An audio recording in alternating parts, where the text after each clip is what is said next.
législatives, nous nous intéressons cet après-midi au département de Lyon, et particulièrement à la deuxième circonscription, Avallon-Tonnerre, le sud du département. Un débat en partenariat avec nos confrères de Lyon Républicaine. Et vous pouvez bien sûr réagir et commenter en temps réel ce débat sur Facebook. 16 candidats en lice dans cette circonscription et parmi eux nos 6 invités. En commençant par Jean-Yves Collet, bonjour. Bonjour. Vous êtes le député sortant, vous avez été élu en 2012 sous les couleurs du Parti socialiste, mais vous avez rejoint Emmanuel Macron bien avant la présidentielle. André Villiers, bonjour. Bonjour. Vous êtes le candidat investi par LR et l'UDI, vous êtes par ailleurs le président du conseil départemental de Lyon. François Meyroun, bonjour. Bonjour. Vous êtes candidat pour le Parti communiste. Philippe Colin, bonjour. Bonjour. Candidat de la France Insoumise dans cette élection. Mehdi Barbeau, bonjour. Bonjour. Vous êtes le candidat de Debout la France. Et Edwige Jacquet, bonjour. Oui. Bonjour. Vous êtes la candidate du Front National. Tous les électeurs ne vous connaissent pas forcément, tous et toutes. Nous vous proposons donc de vous présenter, de nous dire quelles sont vos motivations. Il va falloir être concis, vous disposez de 30 secondes chacun. Nous avons tiré au sort l'ordre de passage. Et c'est vous qui commencez, François Meyroun. Oui, donc je suis candidat du Parti communiste, vous l'avez dit, membre du Front de gauche, soutenu par Ensemble et par les ateliers citoyens de la gauche migénoise. Je suis professeur des écoles retraité. Toute ma carrière, je l'ai faite en zone d'éducation prioritaire, à Saint-Florentin et à Migène. J'ai été élu pendant 2 mandats à Saint-Florentin et j'ai été bien sûr élu à Migène. Je le suis toujours, mais j'ai été maire pendant 8 ans et demi. Ma candidature prolonge la campagne que j'ai menée pour Jean-Luc Mélenchon aux élections présidentielles. Je crois d'ailleurs être le seul autour de cette table à l'avoir fait. Je porte un programme de rupture avec la politique qui a été conduite par François Hollande et qui est en rupture également avec celle de la droite, qu'elle soit classique ou macronienne. Je vous coupe, vous ne respectez pas les règles, c'est pas bien. C'est long, c'était long. Jean-Yves Collet, c'est à vous. Oui, bonjour. Donc, je m'appelle Jean-Yves Collet, j'ai 60 ans, je suis ingénieur, agronome du génie rural des eaux et forêts, puis je suis devenu préfet, j'ai une carrière administrative assez variée. J'ai choisi d'habiter à Avallon, dont je suis maire depuis 2001, et ayant été député à 2 reprises, 99-2002 et pour cette législature, j'ai pu mesurer à quel point nos vieux réflexes partisans et nos blocages sont pénibles pour le pays. J'ai donc effectivement décidé de rejoindre Emmanuel Macron et le projet La République En Marche, dont je porte les couleurs pour cette élection dans la 2e circonscription. Merci Jean-Yves Collet. André Villiers. Bonjour, et puis bonjour aux habitants de la 2e circonscription. Donc paysan, à la suite de nombreuses générations, au pied de Vézelay, de la mairie de Pierre-Pertuis, puis de celle de Vézelay, à la présidence d'abord du Conseil général, puis du Conseil départemental. J'ai toujours conduit vie professionnelle et vie publique de manière parallèle. Élu de la ruralité, je suis au service de mes concitoyens qui me le rendent bien puisqu'ils me renouvellent très régulièrement leur confiance. Et fort de ces expériences réussies, je souhaite maintenant faire entendre la voix de notre territoire dans toute sa diversité, dans l'enceinte de la représentation nationale où les ruraux sont peu représentés. Il s'agit là de la première raison de mon engagement. Merci André Villiers. Philippe Colin. Oui, bonjour. Moi, Philippe Colin, donc je suis paysan, mais on va dire, moi je suis paysan à plein temps. Je n'ai pas des mandats qui prennent une grande partie de ma représentation, donc paysan bio, et j'ai été engagé depuis le début de ma carrière professionnelle dans un syndicat qui s'appelle la Confédération Paysanne, avant d'en être le représentant national pendant plusieurs années. Et puis, j'ai choisi de rejoindre et de demander l'investiture de la France Insoumise parce qu'aujourd'hui, il me paraît essentiel que la question sociale soit posée et que, par rapport à nos territoires, on doit vraiment se soucier de donner plus que des signes, mais vraiment un changement de politique fondamental par rapport à ces territoires abandonnés de la République que sont le milieu rural. Merci beaucoup. Mehdi Barbeau. Bonjour, merci de m'accueillir. Donc Mehdi Barbeau, candidat pour Debout la France, dans la continuité des élections présidentielles où j'ai mené la campagne présidentielle pour notre président Nicolas Dupont-Aignan. Je présente ma candidature sur la 2e circonscription. Je suis marié, un enfant, j'ai 27 ans et j'ai toujours été sur le territoire rural de la 2e circonscription. J'habite aujourd'hui à Gurgy. Je travaille dans Lyon pour un grand groupe de métallurgie. Et en politique, je me suis investi depuis déjà plus de 8 ans, où je me suis présenté à de nombreuses élections, notamment au départemental, au municipal et au régional. Dans cette continuité-là, je veux faire entendre la voix des électeurs qui porte en nous un fort espoir de patriotisme et une droite forte pour combattre l'adversité macroniste. Merci, Edwige Jacquet. Bonjour. Alors, comme vous le dites, je m'appelle Edwige Jacquet, j'ai 35 ans. Je suis animatrice artistique et culturelle, chose qui n'est pas commun, surtout quand on est candidate au Front National. Je tiens à le préciser. Certains pourront dire que je suis pas forcément toujours été dans Lyon. Ça fait 17 ans en fait que j'ai rejoint Lyon. J'ai commencé mes débuts en fait dans le Val d'Oise en tant que militante. Et puis je suis revenue près de la famille, parce que c'est important le noyau familial pour s'épanouir et pour les enfants. Malheureusement, c'est vrai que je constate que notre beau département, comme une grande partie de notre pays, souffre de bien des maux. Et j'estime qu'il est normal qu'il faut aussi, à un moment donné, s'investir. Et donc, je vais essayer d'être cette candidate aux législatives qui sera la seule à proposer une vraie opposition au système Macron. Alors, vous avez proposé le mot opposition, vous nous amenez au premier chapitre de cette émission. On voulait effectivement faire un chapitre politique parce que la situation nationale est finalement inédite. On a eu une présidentielle inattendue pour certains. Ça justifie de vous demander où vous vous situez, dans la majorité ou dans l'opposition. Je commence par vous, Jean-Yves Collet, mais sans grande surprise. Pour vous, pas de changement. Non, les Français ont choisi, en élisant Emmanuel Macron, de tourner une page, une alternance mécanique droite-gauche qui, finalement, rigidifie l'ensemble du pays. Je pense que le programme porté par La République En Marche est une chance pour le pays. C'est un moment un peu historique pour réconcilier la solidarité et la compétitivité, pour protéger mieux, mais aussi libérer davantage. Et il me semble tout à fait important qu'une majorité claire permette de réussir. Le problème du pays, c'est de réussir, de se réapproprier l'avenir et la fierté de notre performance, de redonner le goût à l'avenir à notre jeunesse et d'être fier d'être français au sein de l'Europe. Donc voilà, c'est mon engagement. Cette majorité, elle va affronter de nombreux défis et j'ai envie que notre territoire, que nos territoires participent de cette dynamique. André Villiers, vous êtes membre de l'UDI, investi par LR et l'UDI, mais l'UDI n'est pas critique du tout avec Emmanuel Macron pour l'instant. Ça vous situe où ? Dans une majorité derrière le président ou dans une opposition ? Écoutez, je vais vous répondre, non pas de manière elliptique, mais de manière précise. La question du 11 juin, du premier tour de l'élection législative, ce n'est pas le problème posé par Emmanuel Macron, si d'aventure c'était un problème, et ce n'est pas un problème sans doute, c'est Jean-Yves Collet. Je ne veux pas résumer le débat à un échange avec Jean-Yves Collet, mais je veux être clair, et c'est la deuxième bonne raison de mon engagement dans cette candidature. Je veux dire à Jean-Yves Collet que j'ai lu ses papiers électoraux, ceux d'hier et ceux d'aujourd'hui. Et ce qui est étonnant, c'est que pendant 5 ans, vous aviez le pouvoir de réaliser ce que vous annonciez en 2012 et rien de tout cela. L'heure est donc au bilan et vous vous dérobez actuellement en mettant dans votre poche la rose de 2012 pour vous caper d'une nouvelle casaque. Bon, je trouve que, pour ma part, la ficelle est un peu grosse, ce n'est pas bien. Vous annoncez votre volonté de dépasser les vieux clivages, dont vous êtes sans doute la parfaite incarnation.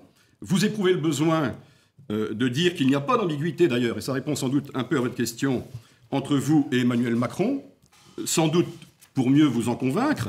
Vous déclarez la main sur le cœur être attaché à la ruralité, mais vous êtes avant tout citadin, on vous voit peu sur le territoire, et quand vous venez sur le territoire, vous ne prévenez pas le maire de la commune que vous visitez. Vous voulez mieux protéger, c'est ce que je lis dans vos documents. Pourquoi ne pas l'avoir fait plus tôt ? Vous voulez développer l'apprentissage, vous avez échoué. Vous annoncez la baisse des dotations pour les communes. Non, mais il n'a pas de projet, donc c'est normal. C'est important d'entendre je ne vous tout ça. laisserai plus parler après si vous parlez trop longtemps au début de l'émission. Non, mais je dis qu'il serait temps de cesser la baisse des dotations pour les communes. Je veux ajouter, en matière de prix agricoles, la circonscription est une circonscription agricole. Vous voulez légiférer pour soutenir les prix agricoles. Vous aviez la majorité, vous ne l'avez pas fait durant les 5 ans qui précèdent. Sapin 2. Il faut suivre un peu. Je pourrais suivre l'énumération de vos engagements, mais comment... Je vais vous empêcher de le faire. Mais comment celui qui n'a pas tenu ses promesses pourrait être crédible aujourd'hui ? Voilà. Pour moi, le débat, il est là, il est dans la circonscription, donc, il n'est pas sur le terrain national, il est sur le terrain départemental. C'est le faillitaire du département qui parle. Voilà. Je note que les réactions sont Immédiate, hein. Alors, mais courte. Jean-Yves Collet répondra parce que sinon il y a 4 personnes qui ne font Allez, on va pas préempter le débat. qui ne disent rien. Si, mais attendez, on y reviendra bien sûr. Mais Edwige Jacquet, je rejoins opposition. M. Collet. Je ne suis pas forcément favorable à son bilan, mais c'est vrai que je trouve drôle, je dirais, que M. Villiers fasse ce genre de réflexion, alors que notre département souffre de bien des maux grâce à son travail qu'il a mené depuis un certain temps. Donc voilà, je pense qu'il faut regarder déjà ce qu'on a fait soi avant de critiquer les autres, monsieur. Madame Jacquet, soyez démocrate. Les élections, Je suis démocrate. Vous les avez toutes perdues, les élections, je vous le rappelle. Je les quand ai vous aurez le toutes pouvoir au perdues. département, sans doute, vous ferez beaucoup mieux. Je ferai certainement beaucoup mieux que vous, parce oui. que c'est vrai que quand on se traîne des casseroles comme les vôtres, on n'a pas envie d'avoir les mêmes. Puisque augmenter les impôts comme vous l'avez fait, ou vous gaver comme vous avez fait avec les gens qui vous entourent, et j'en passe et des meilleurs, moi je n'appelle pas ça représenter le peuple et faire les choses pour son bien. Parce qu'avant toute chose, quand on est élu, quand on est élu, monsieur... Non, je vous répondrai tout à l'heure, parce que sinon... Quand on est élu, monsieur, c'est pour le bien du peuple. Et ça, c'est ce que nous, on veut au Front National. On veut représenter le peuple et le défendre. On ne veut pas continuer à lui taper dessus et l'enterrer un peu plus chaque jour. Madame Jacquet, il faut vous faire élire pour ça. Tout à fait, et c'est pour ça que je suis candidate François Méron, législative. vous attendiez, et puis les deux autres, bien sûr. Oui. Moi, je crois que poser la question majorité-opposition, tout de suite y répondre, c'est, à mon avis, se tromper. Parce qu'en fait, tout est possible à cette élection législative. Il peut y avoir une majorité, effectivement, qui suive le président de la République, ou bien qui suivent la droite classique, ou bien les deux en même temps, flanqués de l'extrême droite. Mais il peut aussi y avoir une gauche de transformation sociale qui soit majoritaire. Ça peut arriver, c'est dans le domaine du possible. C'est ainsi. Ce qui serait du coup une opposition par rapport au président de la République. Eh oui, ça serait tout simplement une cohabitation. Ça a existé dans le passé, ça a existé en 86, ça a existé en 97 avec Lionel Jospin, alors que le président de la République n'était pas du tout de la même sensibilité politique. Donc nous nous battons pour que cette gauche de transformation sociale soit majoritaire. Et nous plaçons notre candidature dans cette perspective. Si ça n'était pas le cas, eh bien, nous serions dans l'opposition au président de la République et à la nouvelle majorité de droite ou macroniste. Voilà. Et cela pour tout de suite, en tout cas, faire échec aux propositions du président de la République de légiférer par ordonnance, notamment pour casser le Code du travail. Nous nous battrons contre... Forcément, ça appelle une réaction de Philippe Colin. Avec un peu de malignité, on a mis le Parti communiste et la France insoumise sur le même plateau. Qu'est-ce qui vous différencie de François Méron? Vous me permettrez déjà de m'amuser de l'échange auquel on vient d'assister. Amusez-vous. Voilà, entre Jean-Yves Villiers et André Collet, parce que j'ai vraiment le sentiment qu'au fond, aujourd'hui, rien ne les sépare sur le projet politique, dans la mesure où il y a une grande partie des membres de la majorité départementale qui aujourd'hui rejoignent la République En Marche. Donc il y a une confusion dans ce domaine, et moi j'ai un peu de difficulté. Je ne ferai pas le bilan des 5 dernières années, mais des 10 dernières années. Je souligne qu'aujourd'hui, l'un des ministres que j'ai bien connu, qui était Bruno Le Maire, se retrouve aujourd'hui en bonne place dans ce gouvernement, après avoir tout au long de sa mission contribué à liquider une grande partie de l'agriculture française qui a encore eu beaucoup de difficultés à se relever. Donc voilà, aujourd'hui, l'impasse sociale, l'impasse territoriale dans laquelle nous ont mené les 10 dernières années de politique, donc qui sont à la fois menées, qui ont été menées sous le quinquennat de Nicolas Sarkozy, que la deuxième partie du quinquennat de François Hollande, nous amène dans cette situation où aujourd'hui on a le devoir d'offrir des perspectives sociales et pour que les territoires abandonnés de la République puissent avoir le sentiment à nouveau d'appartenir à cette République. Un mot de politique quand même, vous ne regrettez pas de ne pas vous être entendu écoutez, je le regrette en tout cas personnellement. Voilà, moi aussi, mais c'est le débat pour poser la question aujourd'hui. Puisque vous posez la question, moi j'ai une petite déclaration. Donc Pierre Laurent a rappelé qu'il n'a jamais été question d'accord pour les législatives en France. C'était le 4 janvier 2017 avec la France Insoumise. Il a un peu changé d'avis quand même, excusez-moi. Ce qui est primordial aujourd'hui pour les communistes, c'est d'apparaître nationalement dans toutes les circonscriptions. Il faut aller à la bataille dans un esprit constructif en appelant à voter Jean-Luc Mélenchon à la présidentielle et pour les candidats pardonnez-moi, mais depuis il y a des noms d'oiseaux quand même. Législatives. Non, mais excusez-moi, on ne peut pas faire l'impasse. Vous me posez une question, je vous y réponds. La réponse est claire. Mehdi Barbeau qui attend patiemment, lui aussi. Pour répondre clairement à votre question. Parce que Debout la France a été dans la campagne présidentielle, s'est allié avec le Front National. Là encore, vous êtes face à face. Je vous rattrape. On ne s'est pas allié avec le Front National. C'est un accord entre Nicolas Dupont-Aignan et Marine Le Pen pour le second tour. Maxime Thiébaut y est toujours. Votre leader au régional est toujours avec le Front National. Oui, c'est bien pour lui. Je souhaite bonne route. c'est bien pour lui, je lui souhaite bonne route. C'était un accord entre deux hommes d'État qui voulaient sauver la nation de ce second tour face à Macron. C'est ce qu'on fait encore là au premier tour via ma candidature sur la deuxième circonscription. Et il ne faut pas nous assimiler DLF, Front National. Il y a bien deux candidats aujourd'hui. C'était un accord de second tour. Rappelez-vous, Mitterrand avec les communistes, quand il l'avait fait, ça n'avait choqué personne. On a toujours eu des fronts républicains. Monsieur Villiers est très fort pour faire des fronts républicains face aux patriotes au second tour. Et ça marche.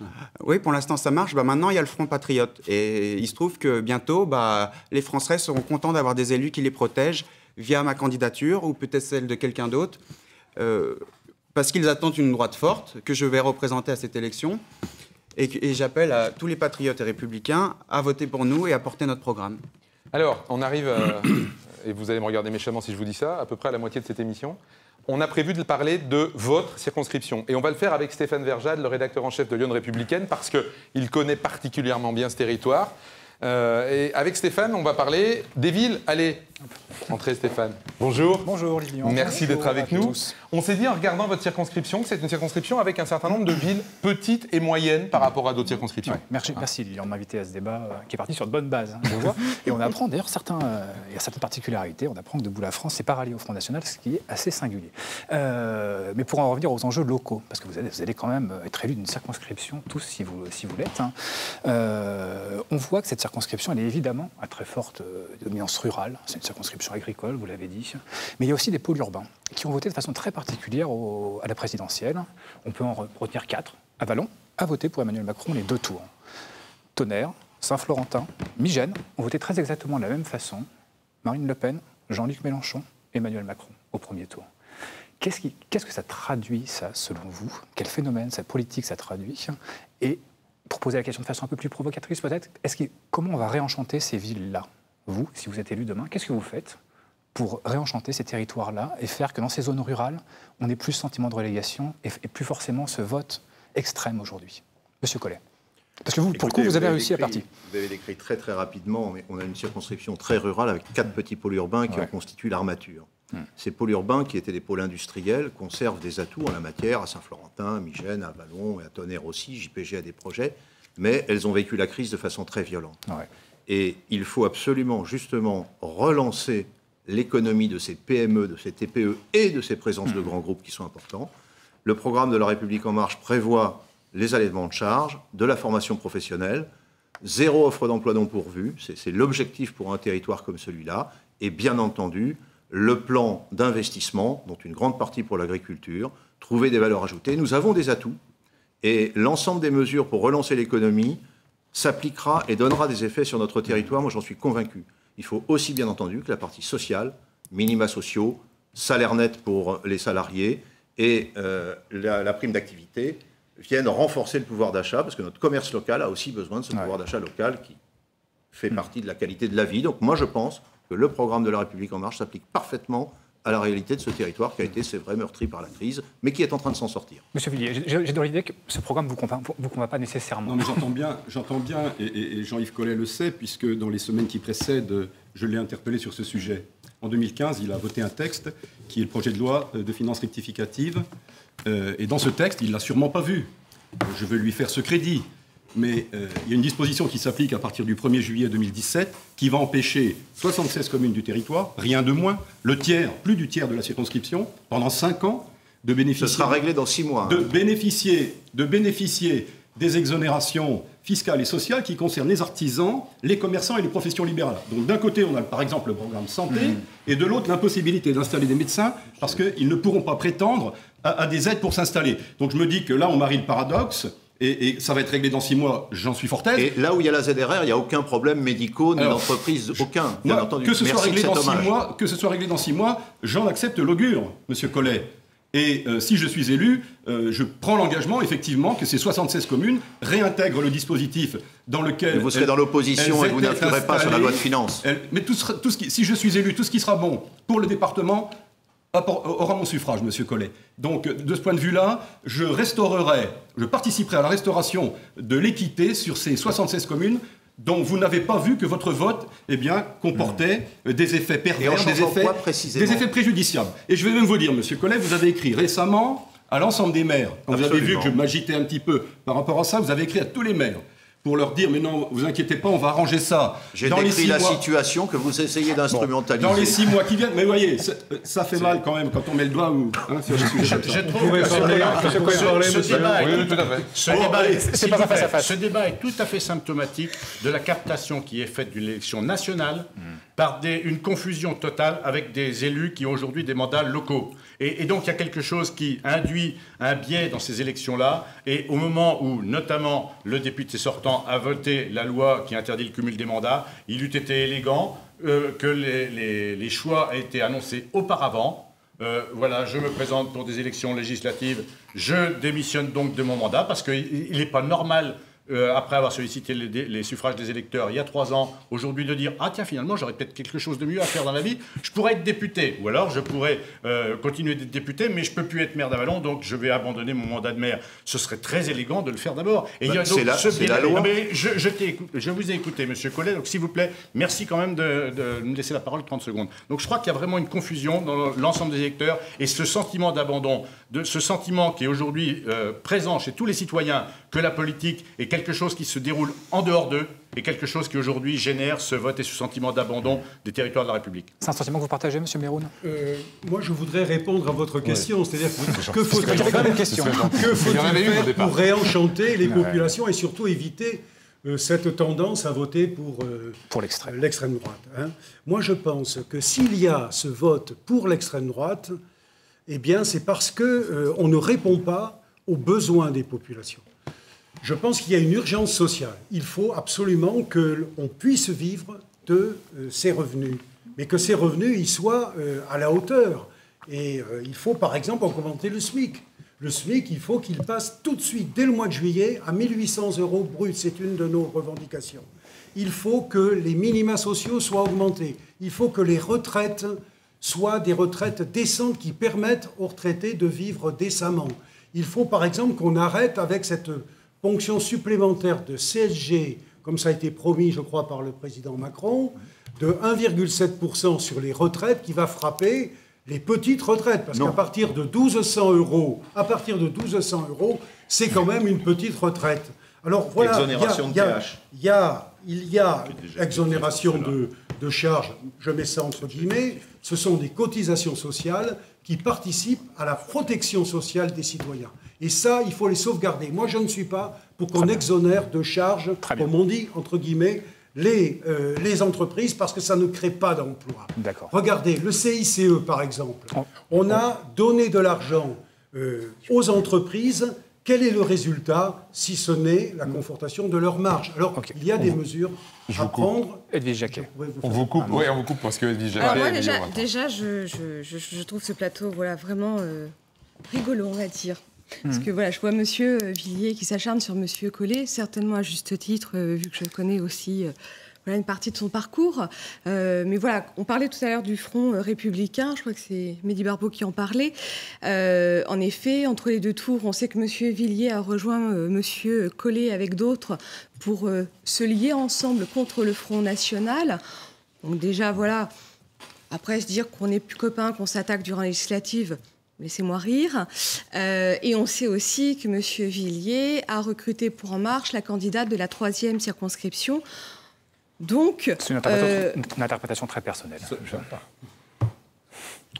C'est faire peu de cas, madame, de l'engagement des femmes dans la politique. Je termine, monsieur. Vous nous parlez des petites villes, quand même. Oui, tout à fait. De la circonscription, si vous voulez bien. Je tiens à préciser que je ne critique pas du tout une femme. Bien au contraire, je trouve qu'il manque bien des femmes au niveau de la politique. Au niveau de la circonscription, c'est vrai qu'on a une très grande circonscription qui souffre de bien des maux, comme vous l'avez dit. Qu'est-ce que vous proposez? Alors moi, il est important, déjà au niveau de la santé, de ramener des médecins. Il faut aussi... Oui, mais c'est bien de le dire. On est tous d'accord pour le dire. Pour ça, il faut aussi, au niveau de l'internat des médecins, les obliger à venir faire déjà des stages dans nos ruralités, pour essayer de les inviter à venir chez nous.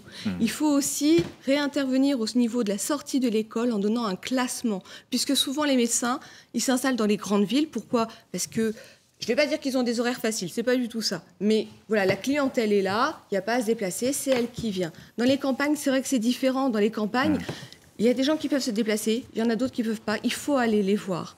Et ça, je comprends que c'est beaucoup d'heures pour un médecin, mais ce n'est pas parce qu'on a décidé d'aller habiter à la campagne qu'on n'a pas le droit au médecin. Là, vous ne dites pas comment vous réglez le problème, là. Si. Bah non, vous nous dites qu'il y a des problèmes d'horaire pour les médecins. Mais je vous ai parlé de l'internat des médecins, les obliger à faire un stage, et je vous ai parlé de réglementer la sortie de l'internat des médecins en faisant un classement pour les obliger, selon leur classement, à aller partout en France. Okay. Ça, c'est obligé. Voilà. Deux mesures. Voilà. Mais on avance, hein, donc il ne nous reste plus beaucoup de temps. Je vais terminer, puis c'est Mehdi Barbeau. Pardon. Au-delà de cet aspect santé des médecins, généralistes ou spécialistes, il y a aussi le problème de l'hôpital, puisqu'aujourd'hui, on a quand même un hôpital à Avallon et à Tonnerre qui, aujourd'hui, n'ont plus grand-chose à proposer pour les gens. C'est faux. C'est relativement restreint. Et que faites-vous alors? Vous n'avez plus de maternité, il n'y a plus de services pédiatriques. Et il n'y a eu aucun incident, d'ailleurs, je vous le signale. J'en suis bien heureuse, encore heureux. Mais je trouve dommage qu'aujourd'hui, les femmes et les enfants ne puissent pas bénéficier de ce service au plus près. Aujourd'hui, Ils sont suivis par le centre de périnatalité. Allez, je suis obligé de vous couper parce qu'on arrive bientôt à la fin de l'émission et on aura les conclusions. Ils sont suivis, je termine juste. Très en retard de parler. Oui. Excusez-moi, Mehdi Barbeau est très en retard. Donc pour répondre clairement à votre question, vous avez fait une bonne analyse de notre circonscription.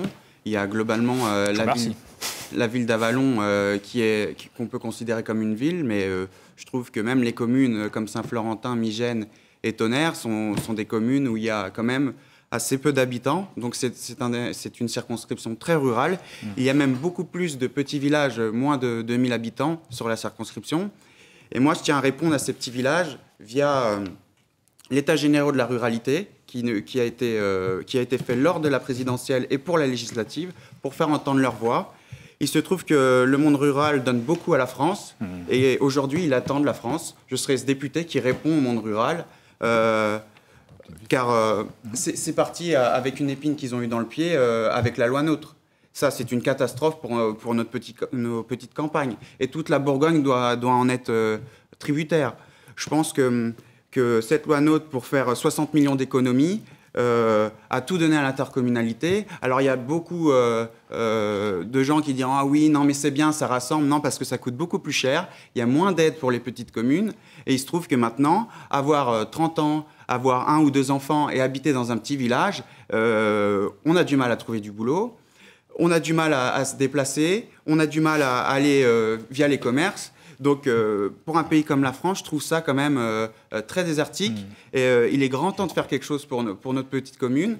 Et les métiers autour de ces petites communes, l'agriculture, excusez-moi et j'en termine, les métiers autour de ces petites communes, c'est l'agriculture et la viticulture et d'autres secteurs d'activité comme le BTP qui marchait aussi avant dans notre département.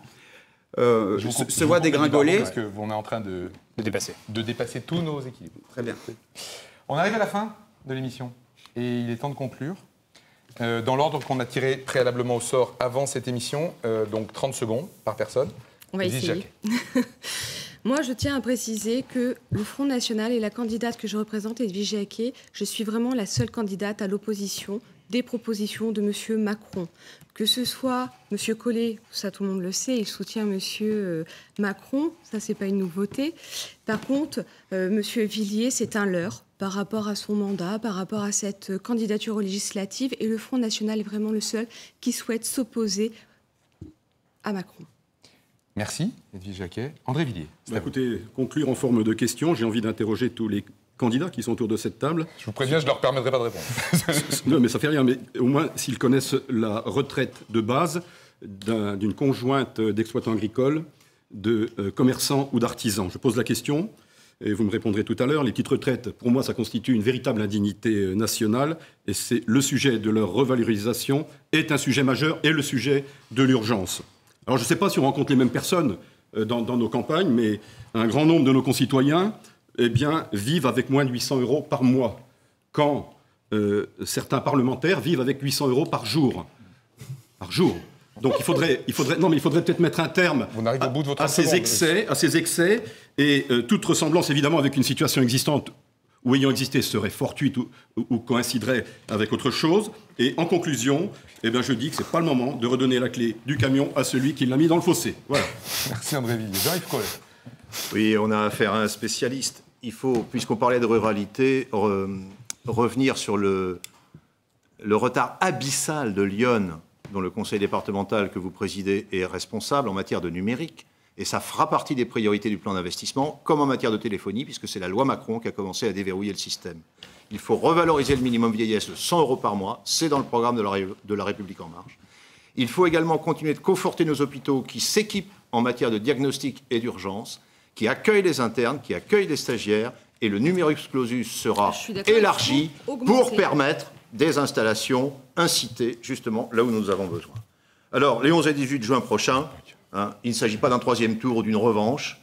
Je laisse les polémiques personnelles et la fuite devant le débat de fond à ceux dont c'est le métier. Ne nous trompons pas de débat. Il faut une majorité à ce jeune président qui porte haut les couleurs de la France et qui porte l'espoir de la République. Merci Jean-Yves Collet. Philippe Collet. Ah oui, moi, encore une fois, je m'amuse que les deux précédents intervenants qui ont supporté ou voté les deux quinquennats précédents fassent aujourd'hui un constat d'une situation dramatique. Effectivement, la situation est dramatique, mais ils en portent eux seuls la responsabilité pour le soutien qu'ils doivent apporter au gouvernement. La question sociale est une question fondamentale. L'augmentation des revenus des plus faibles, des plus faiblement dotés aujourd'hui est un impératif.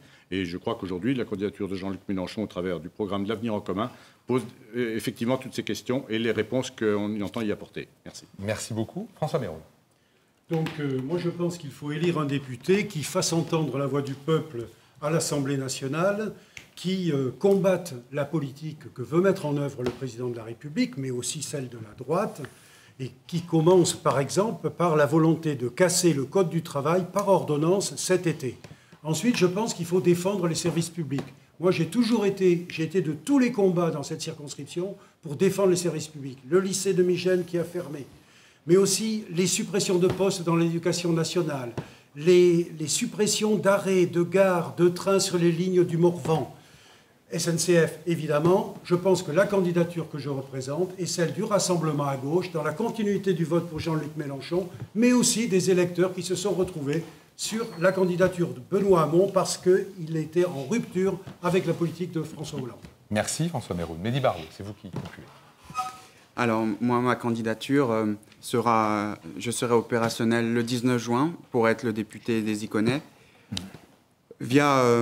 pour porter le projet de notre famille politique, ce qui va rassembler les patriotes et les républicains, redonner tout ce qu'on a proposé via la présidentielle à notre programme aux Français, c'est-à-dire les services publics, la médecine de proximité, le développement des infrastructures.